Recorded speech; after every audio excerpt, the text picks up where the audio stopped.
दुर्लक्ष करणं अपेक्षित आहे, त्याप्रमाणे मी बघतो. उरला प्रश्न धमकीच्या बाबतीत डेफिनेटली हे मला कालपर्यंत 4थं पत्र आलेलं आहे. जीवे मारण्याची मला आणि माझ्या कुटुंबाला उद्ध्वस्त करण्याची त्याच्यामध्ये भाषा केलेली आहे.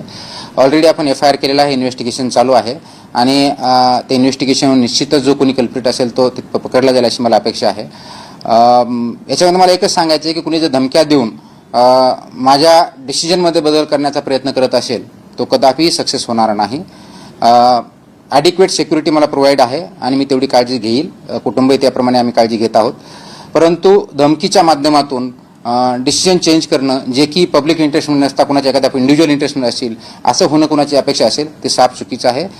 त्यांनी माझा आतापर्यंतचा इतिहास चेक करावा आणि त्यानंतर अशा धमक्या देण्याचा प्रयत्न करावा. 24/7 तुम्हाला पोलिसांकडून सिक्युरिटी देण्यात आली? येस, मला सिक्युरिटी दिली आहे. रात्रीची तशी मला गरज पडत नाही आहे, परंतु I have been provided with security.